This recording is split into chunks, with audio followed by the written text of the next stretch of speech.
Welcome to the Northland Artists Conversation. My name is Mark Kelly. I am your host. I'm joined in the studio today by producer Andrew.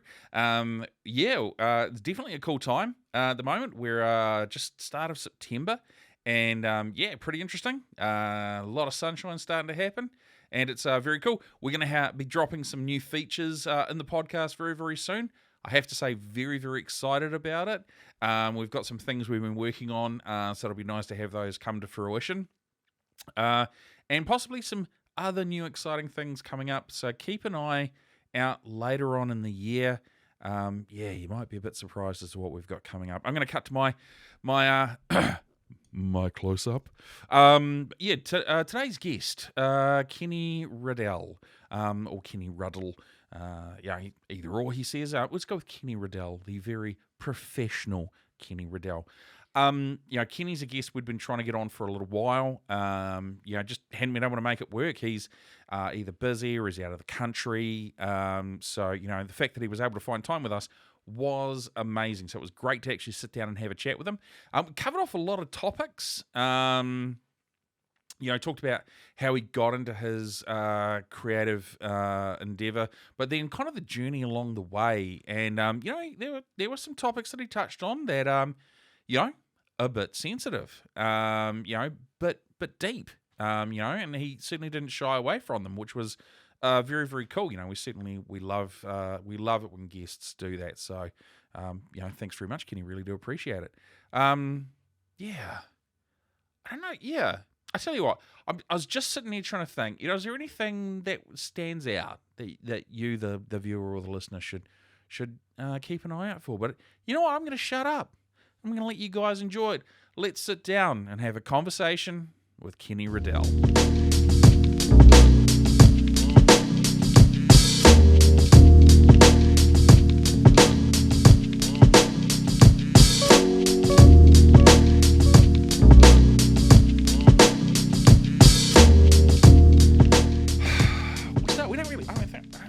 We don't really have a start.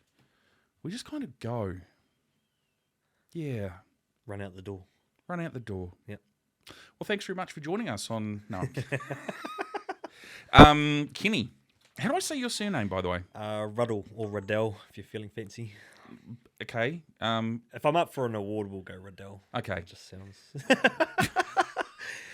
Kenny Ruddell. To my father's disdain of French influence, perhaps. Oh, really? Really? So it's just Kenny Ruddell? Yeah, Ruddell or Ruddell. Ruddell. We'll go Ruddell. Either's good. It sounds professional. Kenny Ruddell, thank you for joining us on the Northland Artists Conversation. I really do appreciate it. Thank you. It's cool to have you here. Obviously, we've been trying to get you on for a little while now. Yeah, I wasn't even in the country, but... No. Well, you're a busy man. I am. You are. Because you not only do a lot of other things, but your primary creative expression is you're do we go with musician or editor? Or more of a musician now. Now. Getting there. But yeah, primarily worked with video Right. and cars, motorsport. That kind of stuff. TV and all sorts really. Which is cool because you've also got your own production company, eh? Yes. You do. Now it's Oversteer, is that right? Yeah, Oversteer TV. Yeah, yep. Nice. We'll get into that a little bit later on. I guess I always like to start with the very first question is let's go back, and I mean right back to, well, maybe not when you were wearing nappies back, but when did you first sort of discover creativity? Because I'm guessing you didn't go at the age of 3, I want to do video editing, and that was life. Did you sort of start off on something else? Drawing, I think. Oh, wow. Yeah, okay. As a youngin', primary school, I was pretty good at drawing-ish. Painting, abstract, Picasso, stuff like that. I don't know. Like I didn't sort of fell away from painting and stuff like that. Okay. Not sure why. Just I guess got into the digital thing. Computers were starting to come out, and when our family's finally got a computer and tattooing with it. When you're young, you pick up stuff pretty quick. So but yeah, I was drawing, painting, using my hands, sculpting. Oh wow! Okay. Yeah, stuff like that. Anything with my hands, I guess. Okay. I really enjoyed. Won a few little awards at primary school, like the primary school art award and nice. that kind of thing. Okay. And I was top of the school or whatever. But okay. Do you think that, because obviously when you're drawing and painting and those sorts of things, it's essentially a still image of something that you're viewing, right? Now, I guess a lot of people would say, well, if you started off drawing, maybe going to photography would have made sense, right? Because essentially that's a still image as well, eh? Yeah. I did do, I ended up doing photography in school, high school. Yeah. Oh, in high school, okay. That became an opportunity, so yeah. So you went from drawing to photography, drawing to photography to videography. Yes. Right, okay. Yeah. What was high school like for you as you were kind of... Right. Now, just out of curiosity, what high school did you go to? And I was a prefect, and I still... What? Yeah, I know. Oh, it's because they didn't have any, so they made me one. But right. I guess I was a bit of a creative influence, I suppose. But okay, yeah. But no, I didn't like high school. Okay. Where'd you go? Whangarei Boys High. Right. Okay. I credit to there was a handful of teachers there that I really enjoyed, but I think just in my persona or my nature, I just did not like the school system at all. Okay. Well, as a matter of fact, I had to go to girls' high to take media studies, for example. Oh, wow. So there was no, other than photography, there was no actual video outlet at the school or anything like that. It would mainly involve me bunking to go do that or go stay home and play with computers and video cameras and stuff like that. Or hang out luckily our art teacher was pretty cool and she'd always let us hang out in the art room. Nice. And some other teachers knew that that's where I was hanging out. Yeah, they'd mark me as I'm at school, but I would just prefer to hang out in the art room. Yeah, yeah. It's funny that you had that. My drama teacher was like that, and I had a similar experience. I went to an all boys school. It was shit. Well, it was a sports school. Yeah, rugby and cricket. Yeah, and when you're dressing up in tights to play bottom from A Midsummer Night's Dream, it's nothing exactly manly or masculine about that, as a lot of those guys would say. I'm pretty sure they'd use words that started with P and ended with oof. For the viewers and listeners, I'm sure you can work out what that is.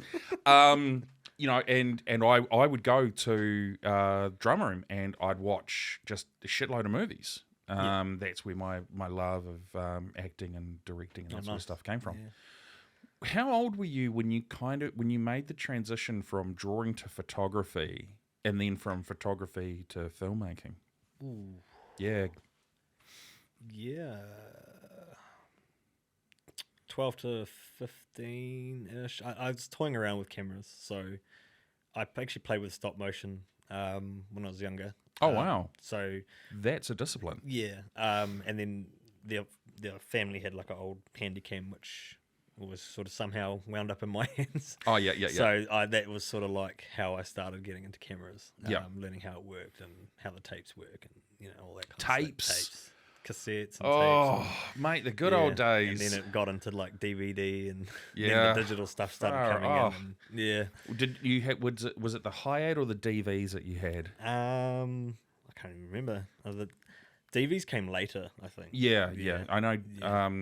I shot our my band's first music video on DV. Oh, nice. Like 15 years ago. You had the original chonky video cassettes. Yes. Yeah. Then you had hi-8, which was like I think about a third of the size, and then you had DV, which was smaller. Yeah, and then you had I just seem to remember the RCA cables and yes. One of them had like a firewire cable or whatever it was called. I can't remember. Yep. No. Firewire. That's it. Yeah, man. The small firewire versus the chunky firewire. Yeah. I remember those. Yeah. So that was sort of a lot of the tattooing was with that kind of stuff.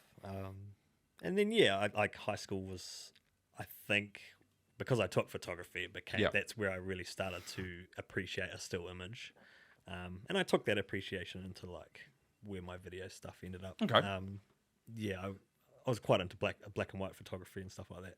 Oh, nice. That was my sort of thing. I think predominantly because I was colorblind. Are you really? Well, partially. Okay, so what, you don't see reds or blues? Reds, greens, and browns can often be the same color. Oh, wow. Wow. Yeah, so okay. And to be fair, that stopped me from joining the Air Force, and Oh. and that's probably why I'm now sitting here talking to you. Yeah. Air Force is lost. Yeah. Yeah. Well, that's interesting that, I mean, something like that, because if obviously if that hadn't happened, you'd have had a very different career path. Yeah, I was actually very, very set to join the Air Force, mainly because I didn't like school. Right. But the Air Force was like a regiment, sort of a militaristic family. Yeah. That I cut my background. My grandfather, my brother, served in the New Zealand Army, and yeah, it was sort of military minded. Okay. I guess, and so that was sort of where I was going to go. I had no other endeavour after school. Okay. It was, I like planes, I like helicopters, I like things that go fast. They're going to pay me to be a part of this, Yeah, and pay for. They were offering, the New Zealand government was offering, education and stuff to go with it. Yeah, so absolutely. At the time, it felt like a great idea. And then I was colourblind, so I couldn't do any of the roles that I wanted to do. And I had no other ambition after that. So it just became a natural go with the flow, find out where, find my feet.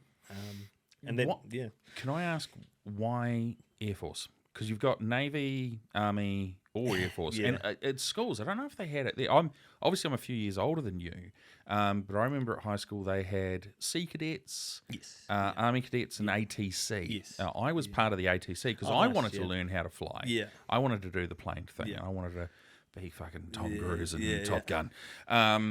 Unfortunately, it wasn't meant to be for me. Why Air Force for you? So I grew up out at Whangarei Heads, and went to Whangarei Heads Primary and stuff like that, and we ended up moving to Whangarei, which is just below the airport on Whangarei Ave. And so we'd see planes all the time. Right. Okay. I was very young, and it just sparked my interest seeing planes. And Yeah.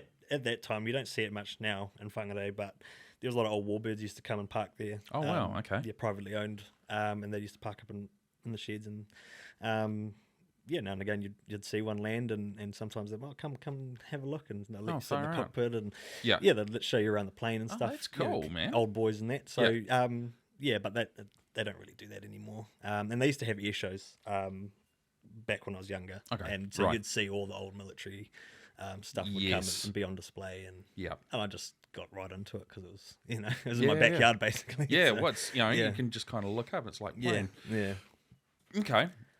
So it's interesting because if I remember rightly, when I was looking at, you had to get because this will be pre the years, NCEA type stuff.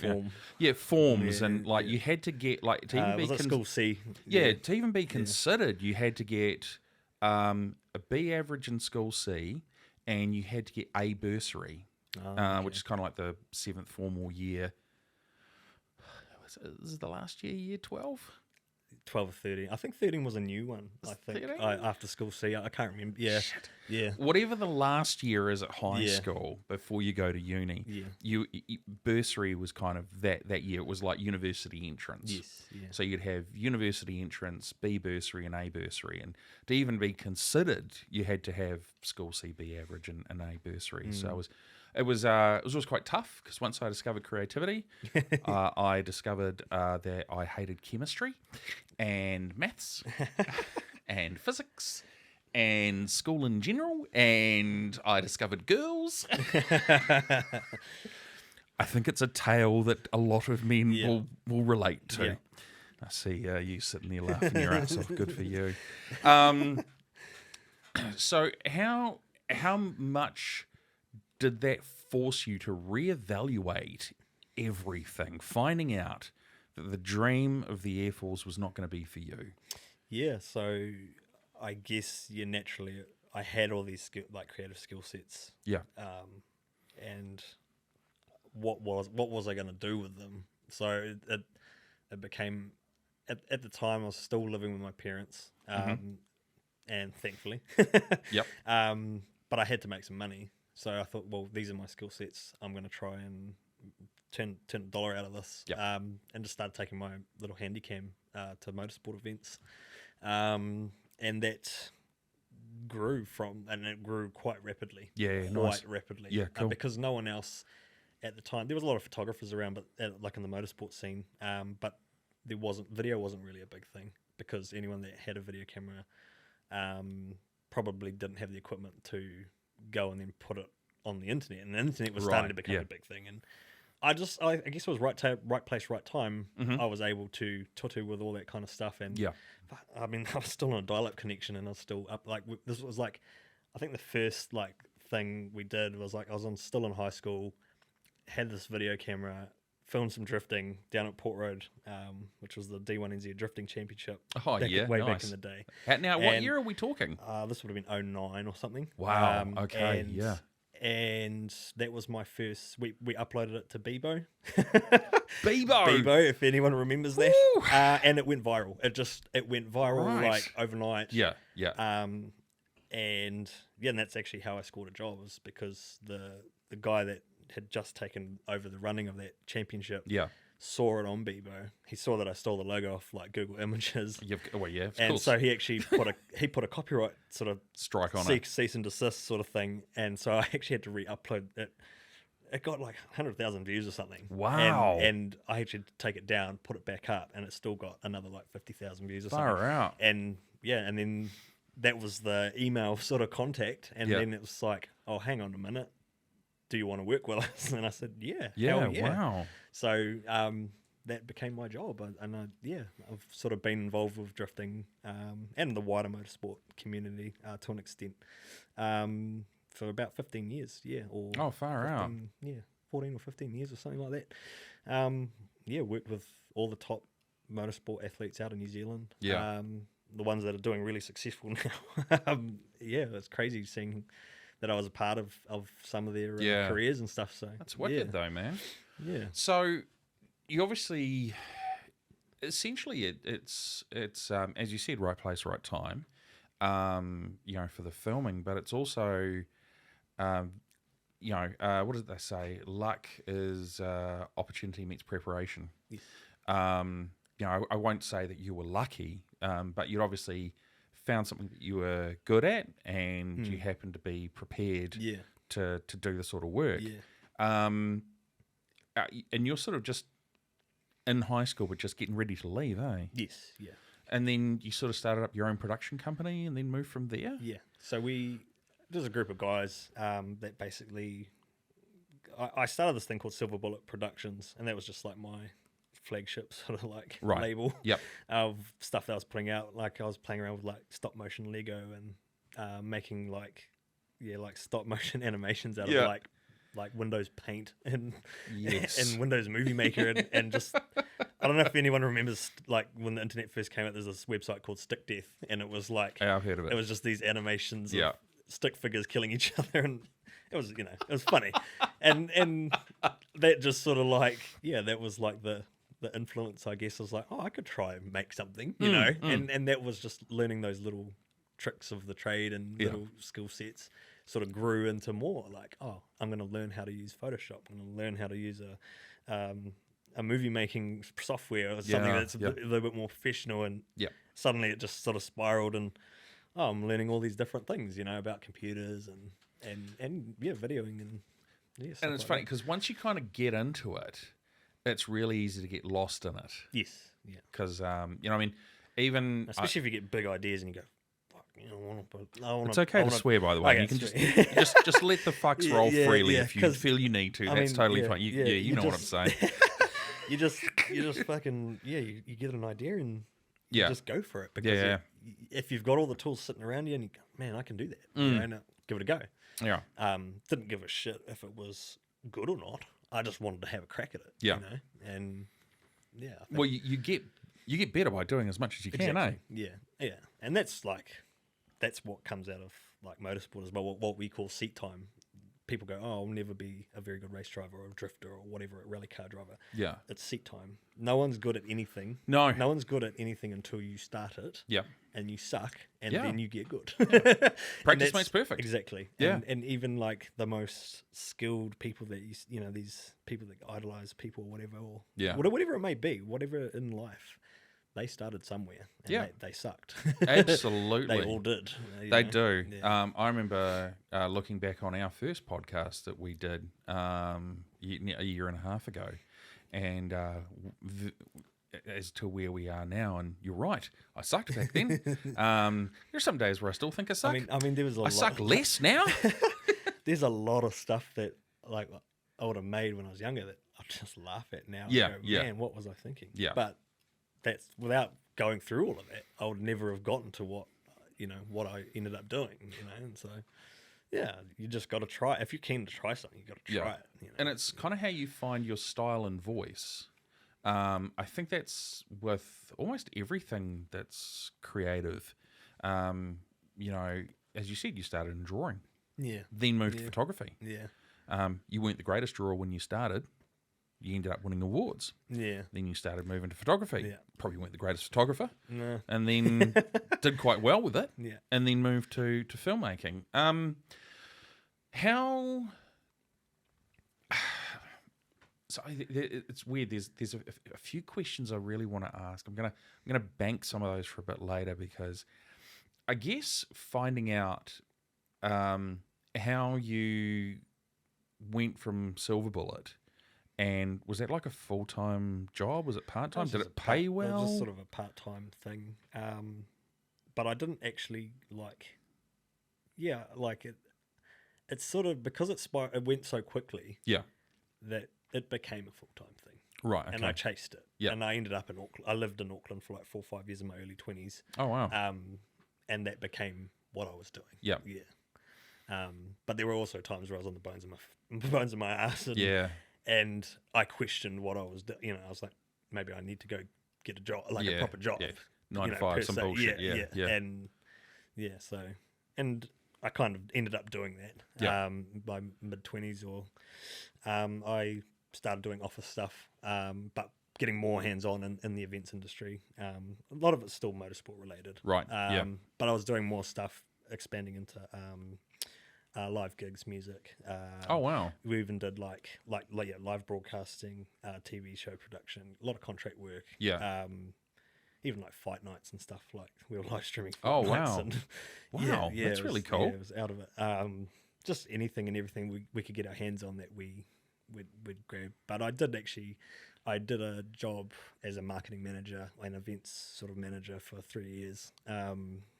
With Brendan White, who was running the D1NZ series. Right, okay, And he's now running the New Zealand Motorsport Group, which is actually taking on a lot of the motorsport in New Zealand now. So, okay. I owe a lot of credit to him for giving me a chance, because I was completely unskilled in a lot of things that he wanted me to do, but I gave it a crack. Yeah, just get stuck in. And I kind of had to, because needed to pay the rent.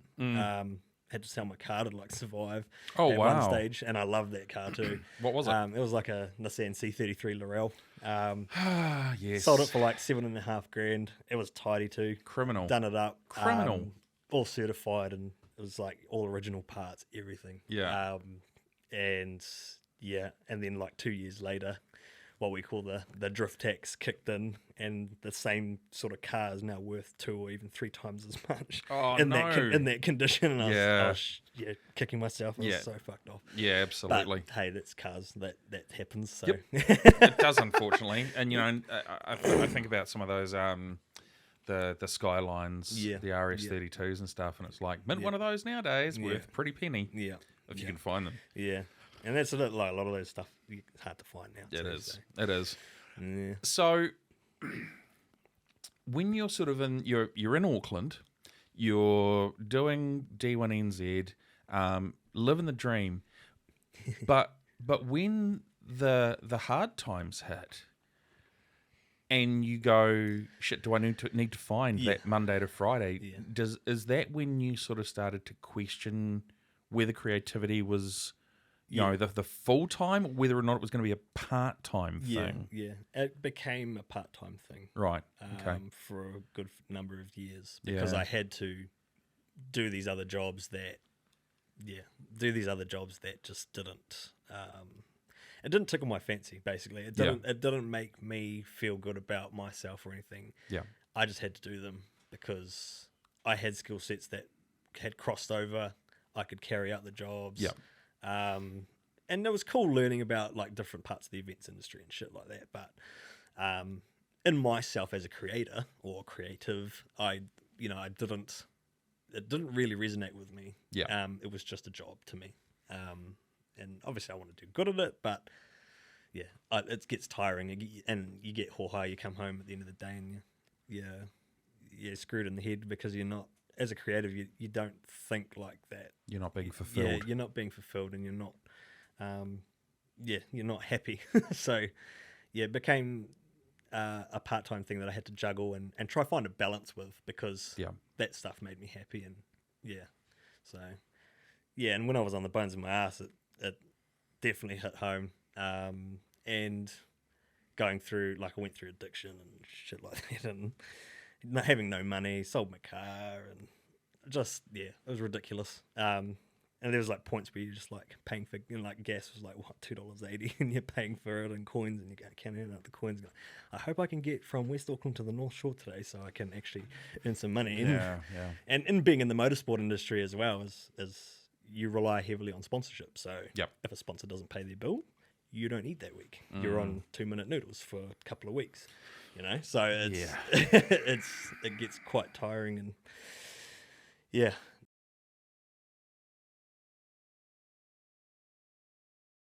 Northland Artists Conversation is incredibly proud to support Rayburn House. Rayburn House is an art gallery located in the town basin in Whangarei. Rayburn House is the oldest house that's in the Whangarei city limits. Got converted into an art gallery, and it's an absolutely amazing space. They hold exhibitions all year round, and it's a lot of different stuff in there. So you might have like pottery one week or digital media another. You might have like mixed media. Lots of really, really cool exhibitions they have in there. They have these really fun opening nights as well that you can go to if you're invited, and it's where the artists kind of get to mingle with other people as well, and you really get to celebrate what's on presentation, what's on offer. They've also got a lovely little area as well where they have sort of different little bits and pieces that you can buy if you want to as well, and really support Rayburn House. So such a fantastic organisation. Northland Artists Conversation is incredibly proud to support Rayburn House.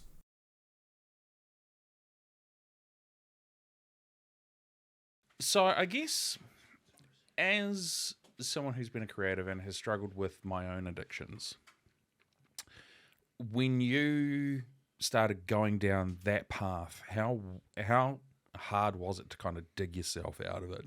Because because when you start, you're like, oh, it enhances my creativity. It's amazing. It's like the be all and end all, and then you kind of go, I need the shit to wake up, and function. For me, I was going through a bit of a spiritual journey. Okay, right. Quite a spiritual guy, behind the scenes. But those that really know me know I'm quite a bit of a spiritual being, but same time I'm also a bit of a realist. So but like, I guess I started putting stuff into a lot of thought into like different philosophy, and I was doing a bit of soul searching basically. Yeah, sure. And who am I in this world, and what do I have connection with? And it became a very much cut the shit, which was drugs, and right. alcohol. Terrible alcoholic, and not so much like I'm gonna go punch holes in walls and shit like that, but it was just so detrimental to my health. Right. Are we talking like not aggressive, but like blackout? Not blackout, but very much dependent. Okay, right. And it became a thing where alcohol, weed. Still love weed, but I think what Graham Hancock calls it the green bitch, and creativity, the creativity of it. Bitch. Yeah, the green bitch, and creatively, I had to cut it back. Right, okay. Because that was mixing that with alcohol, and then I was getting into like other drugs. Yeah. Tramadol became a thing because I had no money, but I had packs of Tramadol for some reason. So Okay, sure. on a shit night, Tramadol pack of Tramies and a $7 bottle of wine. That was a Friday night because I had no money, and I had like living in Auckland, couldn't barely afford the rent, and that was my fun. Like, wow, oh, I'm gonna have a Friday night. Yeah, and shit like that. So that's a hell of a Friday night. I'll say that's a hell of a Friday night. Yeah, and you throw some THC in there as well. Not that I should be promoting, but hey, people do what they do. But exactly. And there's no judgment. Yeah, people are going to do what they do. We've had guests on here talk about their struggle with Class A drugs. Yeah, and alcoholism to the point where they needed to go to rehab and stuff like that. So 100% no judgment. Yeah. But it's weird. I find it to be a bit more of a common theme with creative people, that and mental health. Yes, yeah, and mental health was a huge thing for me. Battling depression, and then basically predominantly doing it on your own. But then when you finally do reach out to certain people that are close to you, and luckily the girl that I was with at the time was very supportive. Cool. She was awesome. So it became a thing of breaking out or shaking off the whatever it is. I don't know how you describe it. Breaking the habit. Yeah, and it is. Yeah, it's breaking the habit. It's Linkin Park, great song. It is a good song actually. It is great track. And part of that was philosophy. There's a book called The Rubaiyat of Omar Khayyam, which is written by a Persian scientist in like 900 AD, I think. Or oh wow. Around that time. So he won't have an audiobook. No. But there might be now. I'm sure someone's probably recorded one. Yeah. So there's English translations. Yeah. And we have quite a few copies of the Fitzgerald one, which for myself and my old man, that was sort of our Bible. Oh, okay. We're like learning about religions and stuff like that. Yeah. But that was more of our Bible because it's basically a poetry book. Okay.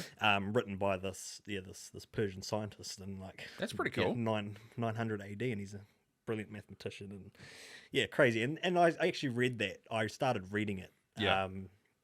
From start to finish, and that became a key thing that helped me get out of my substance abuse and stuff like that, and appreciate substances for their value and not using them as being dependent on them and stuff like that. So that was a big help for me. Philosophy and poetry, funny enough, and which transitioned into me getting back into writing, personal writing, and then that grew into like getting back into music because I wanted to do music when I was younger. Yeah, but that was my personal sort of thing that I could do at home, where I could shut off from the world. Yeah, my day job and all the other bullshit. And music was like a big key to helping me out of a lot of shit as well. So So I don't know how many times I was like the YGB Green Tape and like a lot of Tom Scott, Louis T, At Peace albums. They were on repeat, like in my car. Right. Like, okay. And it was crazy. And a lot of old like 90s hip hop, underground stuff. That I have a look at some of your references, and you've got Tom Scott, Homebrew, Tribe Called Quest. MF Doom, I mean, definitely. But then you've got Killing Joke in there. Yeah, and you're probably familiar with Killing Joke. I know Killing Joke. Yeah. And I think he lives in New Zealand too. Jazz Coleman lives, he used to live on Waiheke, but he's worked with the New Zealand Symphony Orchestra quite a few times as well. But he's a very interesting man. He might be in a bunker now. Quite possibly. Post-COVID. Him and Jason Kerrison can share one. Hey, that's no laughing in the cheap seats. I like Jason Kerrison. So do I. But his music anyway. His music's great. But it looks like you've also been, influenced by, a lot of sort of rock metal. Yes. You know, Yeah. you've put Audio Slave, Soundgarden, Tool, Rage Against the Machine, Yeah. Linkin Park. Yeah. You know, Maynard James Keenan from Tool. Yeah. You know, they're very, very different genres. Yes. You know, you've got Yeah. you know a lot of Kiwi hip hop, Yeah. and then international hip hop with like MF Doom and stuff like Yeah. that. But then you've got a lot of your I'm gonna pick up a instrument and write shit. Now, I mean, Yeah. let's be honest. Tom Morello is a guitarist that writes like a hip hop artist. Yes. Yeah. So what? I guess the next question I have is your transition from going on your spiritual journey, your journey of self-discovery, and then sort of having this, I guess, awakening where you realize that you don't have to be dependent Yeah. on things. When you started writing, what was coming out initially? It became so. I will say LSD was what stopped me from drinking, and being heavily dependent on Okay. other stuff, which Right. is weird. Yeah, that's. I mean, it's like saying yes. Yeah, Heroin's a gateway drug to what? More heroin. Okay, right. Totally. But I guess psychedelics and stuff like that, you're really mixed in with my philosophies and this poetry I was reading, and bit of a conspiracy theorist as well. Nothing wrong with that. Yeah, but at the same time, like I said at the start, I'm sort of a realist. I have to weigh up everything. Yeah. You know? Yeah. But coming out of that, it became like a lot of anger. A lot of anger was what was initially written down. Right, yeah, Because okay. I hadn't written in years and years and years. I hadn't Yeah. written since like before high school. And I used to Oh, I used to wow. just write just for fun. Yeah. Like, or write story, like random little stories that, as a kid and stuff. Yeah. And I guess that kind of creativity kind of got like downtrodden on in high school, because high school was very rigid. The NCA system doesn't, like, they have NCA credits for creative writing, and I remember that being the most bullshit thing. It should have been something that I was excelling at, and it was something that I did poorly at. Yeah. So school really messed with my head in that sense, and so a lot of anger came out. Okay. And a lot of it was stuff that I look back on it now, now that I've sort of put together some music, I look back on it and go, man, that's where it started from. Yeah, right. And it took 5 years of writing, I'd say.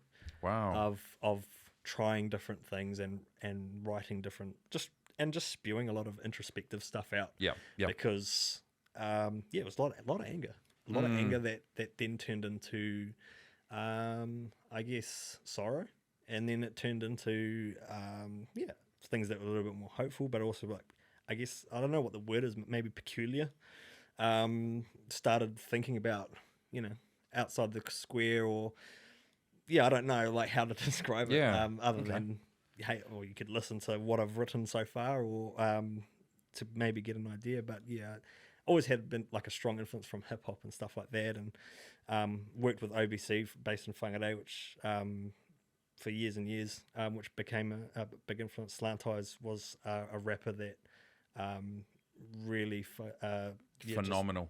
Phenomenal writing and delivery, everything. Like, he's just, his skill sets and stuff is amazing, and that really inspired me to. I was like, man, if this dude from Whangarei can do it too, then Definitely. I'm gonna give it a crack as well. Yeah. And then my mate Bubba Hurks basically pushed me to do it. And then Jake, when I was living in Auckland and I was going through this sort of downward spiral. Yeah, you're going through this dark period. Dark period of my 20s, and I met Jacob Toms. Now, his father was the bass player of Herbs. Back Oh in my the day. God, Yeah, yes. and so I would spend a lot of Friday nights at his place, and it was so much better to be able to talk and communicate with someone, because I was away from home as well. Like, I was away from my friends and family. And he was a huge help, because he was playing in a band called Roof Dog, which was ska. They did a lot of ska. Him and his mate actually did Scarfest in Auckland for many years. I remember Scarfest. Yeah, that's crazy. And OVC actually did a gig at Scarfest. We got invited to of course go, they did. and that actually turned out all right. So we were a bit nervous about it, but it actually turned out all right. But so Jacob Toms was another huge influence, and Bubba Hurks from back in Whangarei. Really, those two pushed me to, hey, you need to give this a crack. Okay. Like, give it a go. Yeah. Like, because you've got a lot to say, and it's like I said earlier, it's a creative outlet for you, not anyone else. And a lot of my work, I was working for someone else. Yeah. I was working on other people's dreams. I was working on other people's stories, other people's experiences, capturing their moments. Whereas I wanted to capture mine. So, yeah. How frustrating was that? As someone who has the, that creative desire to just let shit rip all the time and have a big creative scream where essentially at the end of the day you're like, yes, boss, no, boss, yes, boss, I'll make those cuts, boss. How hard was that? Because essentially, I mean, majority of us, we all have that, right? We all have someone that we're responsible to. Yeah. We're beholden to someone, I'm responsible to my boss is responsible to someone else. Yeah. But as a creative, how tough was that for you? Because you're probably, and I'm guessing in your head, were you at a point where you were going, man, I'm in the industry, I'm working with good gear, great people, I'm able to do shit, and are you in a position where you can go, well, I'm going to do some drifting filming for this upcoming comp, and I'm going to edit it in a way that's really different from what we've done before, and that's me expressing myself creatively. Yeah. And then your boss going, no, here's the formula, let's stick to it. Yeah. Was it that way for you? Or when you kind of came out the other side where you're like, I am beholden to no one, I will create however I want. Yeah. I was lucky enough predominantly to have full control over a lot of things that I worked on. But there were some contracted jobs where you go, what the fuck is this dude on about? Right. And you go, this is fucking wrong. Like, no one's going to watch this. Yeah. Or I wouldn't do it like that. Yeah. I wouldn't do it like that. And they've got no experience in what I do. Yeah, sure. But they're trying to tell me how to do it. Yeah. And those moments really, really fuck you off. They fuck you off. And there are moments where you just go, fuck it, click, click, click, and you whack this bullshit thing together. Yeah. And you charge them a ridiculous amount because you're like, fuck you. And that's here's and the asshole fee. The ass, it pretty much is. And you go, fuck, I'm not working for that guy again. Because fuck it. It's too ho-ha, it's too bullshit. I'm not cut out for that. Like, if someone else wants to take that job, I really don't give a fuck. Yeah. And that attitude sort of kept growing because I started finding brick walls creatively. You're almost putting those brick walls up yourself, right? Yeah. Yeah. And I just got over it. Yeah. I got over it. So that's where Oversteer TV sort of started getting more into distribution and stuff like that. Right, okay.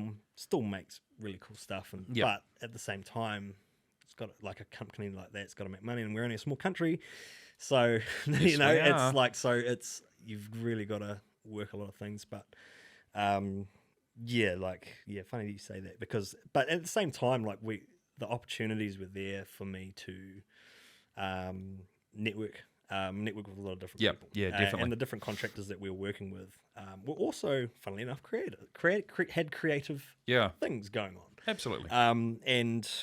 So you get talking and suddenly, I know this guy.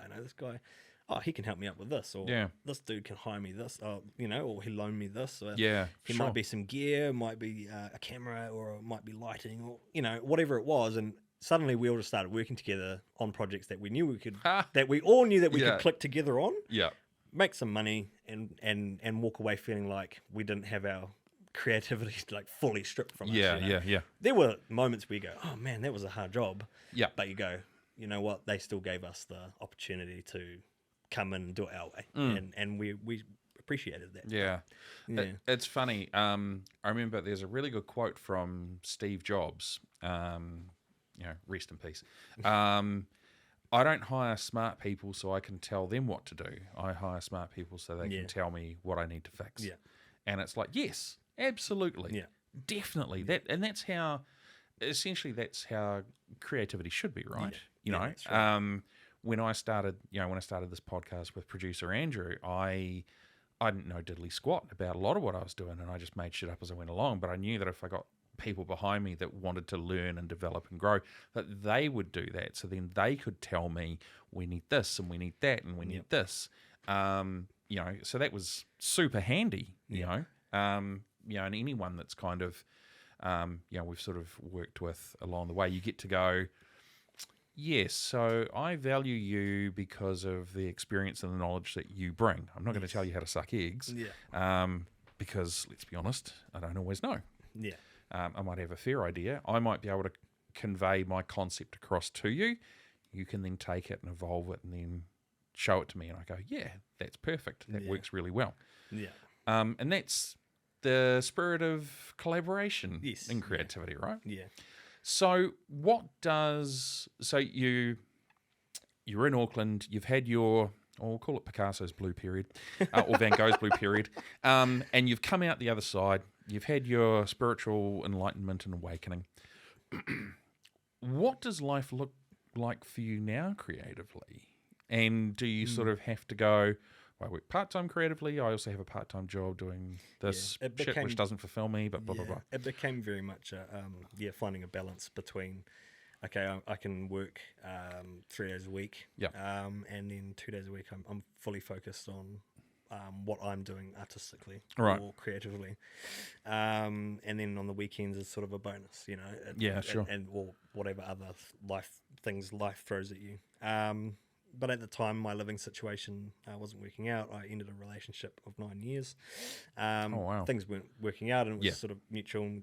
I part of that spiritual journey saw me leave that relationship and move back in with my parents. I luckily scored a 7-meter cabin. This is just like right on COVID and shit was happening. Oh shit! So this is recent. Yeah, and I was like, I had no money and fucking.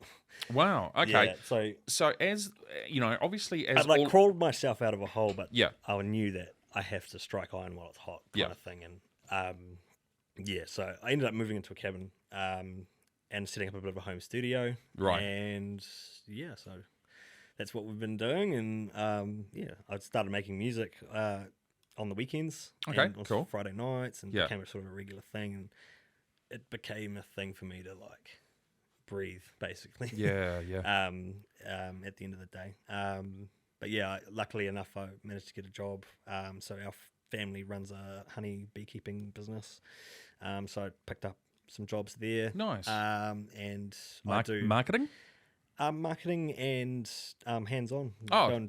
Work the hives and the lot of physical work. Is it apiculture? I don't even know what it's called.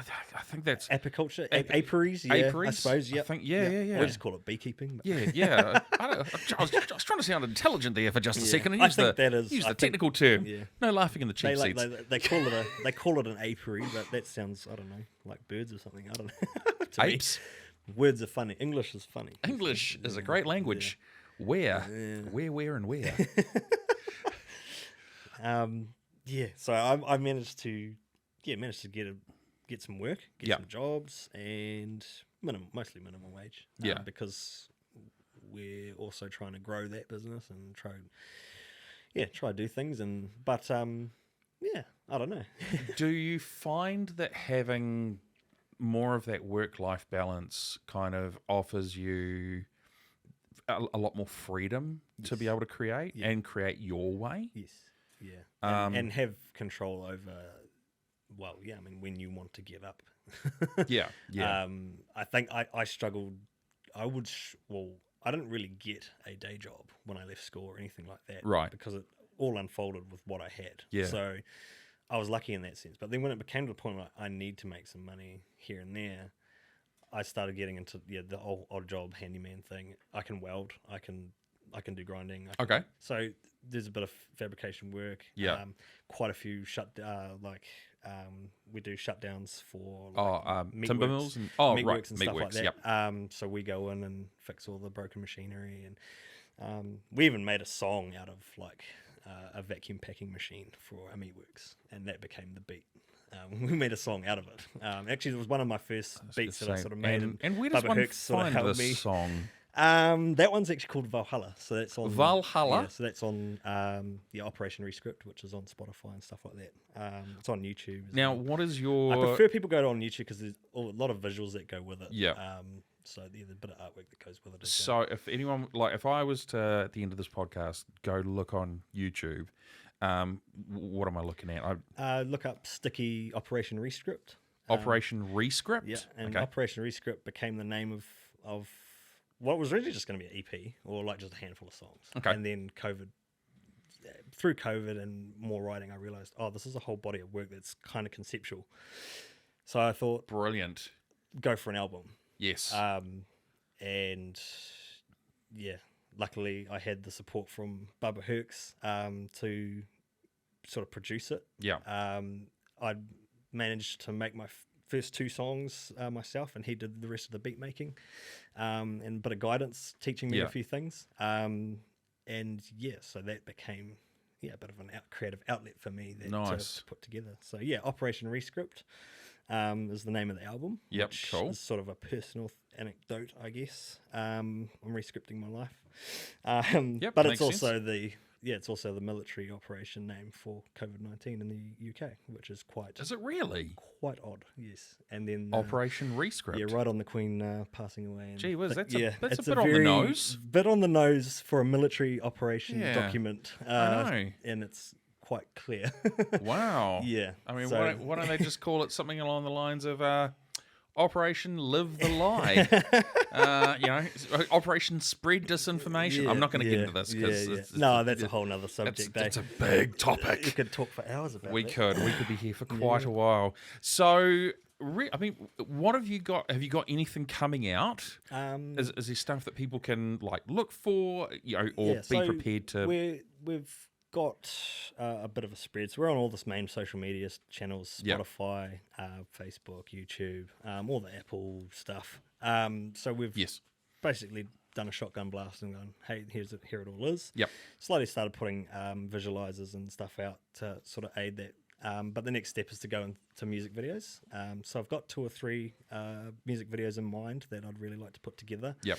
And so, our first music video will be coming out sort of in the next couple of months, hopefully. Very cool. And that will be quite an achievement for myself, I think, and something that I'm really looking forward to, because I like making stuff like that. I've done quite a bit of music sort of video stuff in the past, but I want to do something that's mine, basically. Yeah, well, it'll be interesting because you'll have almost creative control over the whole process because it's your music. And I'm guessing even though if you star in your music video, you'll shoot that shit yourself, right? So essentially you're kind of walking it through from inception through to, I guess, full completion. Yeah. I guess it'll be a little bit of storyboarding or I'm not much of a storyboarder, actually. No, a lot of the work that I've put together, but jotting down some of the visuals and going through some of the process of what the scenes are going to look like. Yeah. That will be the base setting and then culminating all the different ideas, put those ideas down and then sort of culminate them together with the different cuts and the different scenes that you want to put together. And I'm a pretty strong video editor myself. Bub Hurts is too. He's done quite a bit now. But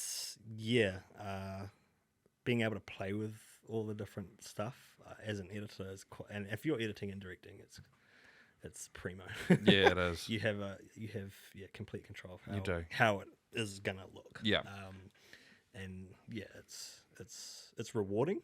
It's rewarding when you put some late nights in. I'm a bit of a night owl, so I'll stay up late and tinker and tattoo and If you had to compare your directing and video style to someone, who would you compare it to that our audience might be aware of,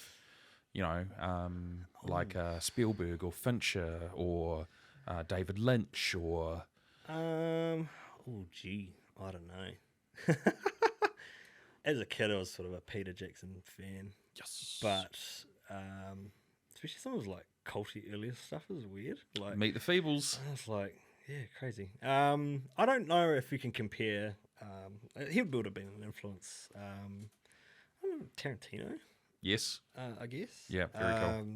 But yeah, I don't really have much to compare to, I guess. Yeah. At this stage. For now. For now, yeah. Who knows what will happen in like 5 or 10 years. There's a lot more creative flair that needs to come back out. Very cool. Kenny Ruddell, thank you so much for being on Northland Artists Conversation. Really appreciate it, man. This has been great. Hard to believe. Yeah. But I'm really glad that we're able to find some time and make it happen. Thanks for having me on. It's been awesome, and credit to you and the team as well for doing something for Northland Artists as well, because that's quite cool. That's quite a homely feeling. It is. Yeah. It's homely. Great choice of words. Very local. But yeah, again, thanks very much, man. Appreciate it. Thank you. Well, there you go, folks. Kenny Ruddell, such a cool guy. It was great. I didn't really, with all of the guests that we have on, I never know what to expect. I never know where we're going to go. But he dove into addictions. He talked about his the unfortunate journey he had at high school and how it really wasn't for him. He was just so honest and so cool about things. So I tell you what, from our perspective, it was really refreshing to be able to kind of talk about those things in a very open and positive forum. Because it's not easy. Not everyone is comfortable enough to do it. And he definitely talked about it. He talked about his music career and what he's got going on. And what you guys may not know is that the guy he refers to Papa Hertz. Is it Papa Hertz? Bubba Herx. As someone that he collaborates with and does beats with. Bubba Herx was actually in the studio with us as well. He was just kind of sitting behind the camera there. So there's a few nods to Bubba. So shout out to Bubba as well for coming out and shooting some B-roll, which is great. So that'll be all over their socials as well, which will be super cool. It was it was definitely cool. Even between I normally always try and reflect on some of the really interesting things that come out of each podcast. So that way, you guys get an idea as to what I got out of it. Obviously, the stuff where he talks about his own journey through addictions and mental health, and then his spiritual journey as well, which is very important to him. Also, the conversations that's kind of happened off camera as well with Bubba was so cool, man, so cool. So I'm hoping to get him on the podcast at some stage as well. He's such a cool guy, but that'll be wicked. Anyway, I'm going to flick to my camera now. Sorry, bit of a frog in my throat, bit of a weird one. It was super cool. Kenny is such a great guy, easy to talk with as well. And one of the things that he said was, "Oh man, that went by so fast." A lot of our guests say that, and he was just super stoked to be able to come in and sit down and talk. So yeah, Kenny, bro, thank you very much. Really appreciate it. So here we go. Let's do the usual that we do. Where can you, the viewer or listener, find out more about us? Well, for video, you can find us on Facebook, Instagram, and YouTube, all Northland Artists Conversation. For audio, you can find us on Spotify, Apple Podcasts, and Google Podcasts. Again, all Northland Artists Conversation. And if you're an artist, or if you know anyone that's an artist, and you think they would be great in the chair, please reach out to us. You can email hello@northlandartistsconversation.co.nz. We try and keep it all the same, so it's nice and simple. We love having such a wide range of guests on. I know we haven't even scratched the surface with the level of talent that resides in Northland. So, yeah, we'd love to hear from everyone.